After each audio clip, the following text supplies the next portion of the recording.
This gardening system changed my life, and it can change yours too. And it's simpler than you think.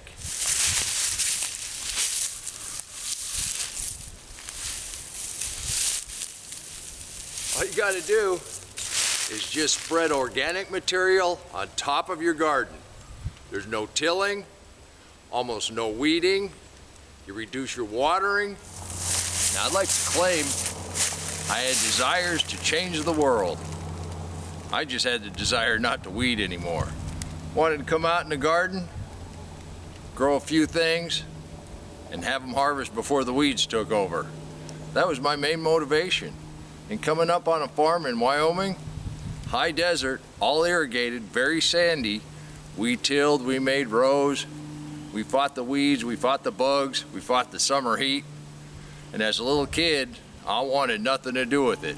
I do know the value of growing your own food. It tastes much better than you can get anywhere else. You know if there's chemicals on it or not. You know just exactly how it's been treated. And I always fall back on that one adage. If you're gonna make a small change the way you do things. If you wanna make a big change the way you see things. And since I've been doing this mixed mulch gardening, it's not only changed the way I see things, it's actually changed my life. I really only have to work out here a couple hours a day. And the hardest work I do is harvest. Yes, we put a little bit of mulch down here and there, and that takes a little while, but I'm gonna rake those leaves anyhow. I gotta do something with them.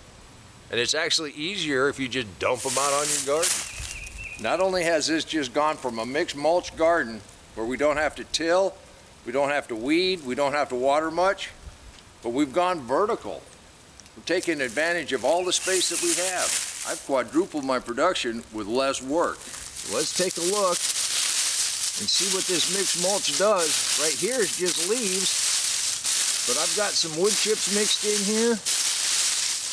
And if you go on down, this is why you don't have to water. You see how damp that is? And you see that white on there? That's fungus. That's what we want to attract the microlife that's in the soil. Now I say put it on 4 inches thick or thicker. This is much deeper than 4 inches.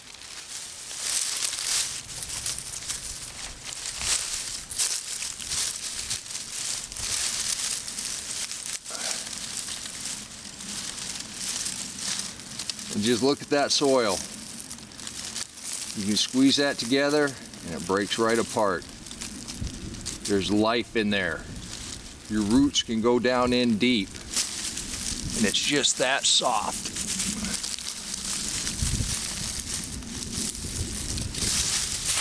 Now I was saving the last little bit of these wood chips for this walkway. I'm trying to make my paths a little smaller this year so I can squeeze in a few more plants. If you've been following me, you know I like to plant very heavy. It's all part of this system. The more roots you can get in the ground, the more life you're going to have. The more life you're going to have, the better your plants are going to do. I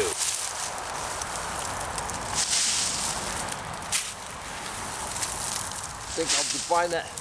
So I think our walkway is going to be up here and kind of cut across here. We've got most of this mulch spread out finally.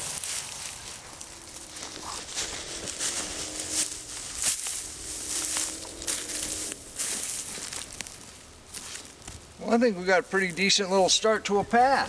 What do you think? We've got the north end of this garden pretty much mulched. It's been a while since we looked at our garlic. This was our first round we put in late fall.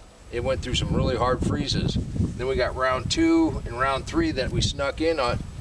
They've been frosted, but they didn't go through the real hard freeze. And then we had a couple that were leftovers, or I snuck in, or I don't know, whenever I was having fun.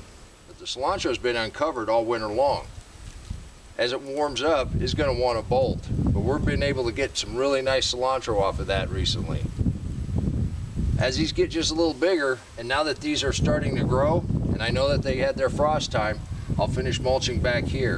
And there's almost no weeds at all, even with some bare soil here, but it's still winter. but it's still winter. This is how much this kind of gardening has changed my life. I would have never thought of trying to grow anything throughout the winter, and we've got tons of things coming on. I got a cabbage that's making heads, and I've talked a lot about mulching back in around. With the wind that we had the other day, the leaves just kind of filled in anywhere it was thin, and as these grow, it'll continue to do that.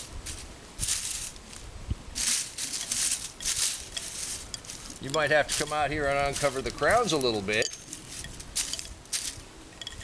but that maintains that moisture. With the wind and new things, you want to water a little bit, but once they're established, I pretty much ignore them. The plants will tell you if they need to have a little water. They'll get a little droopy, then you just water right down by the base. Give them a good drink and you're good to go. You can do this too. It's just that simple. And the amount of food that you're going to grow, and it's all based off of the life in the soil. I had no idea, and I've gardened in all kind of soil. The high desert sand of northern Wyoming. This was orange clay, an old horse corral, packed just like a brick. But that's what the earth is made up of. Rocks, different sizes, sand, silt, and clay. And all the minerals that are on the periodic table are right under our feet. How do the plants access them in nature? The life in the soil. The bacteria and the fungus working with the plants to dissolve the minerals out of the rocks so the plants can take them up. And that's the simple answer. So what I'm doing here and what you can do in your garden is help promote that life in the soil to break down the rocks that make up the earth to feed your plants. You will eliminate all fertilizers, save a ton of money on water, save your back, and when the decades go by like for me, saving your back is vital. I'd like to say this was by design, but it wasn't. By June, the weeds outpaced everything, and this happened year after year. But yeah, we got some stuff, and that's why I wanted to keep gardening, but nothing like we're getting now. And you can do this too. It changed my life, it can change yours. And until next time, remember, take care of yourself, take care of your family, and God bless you.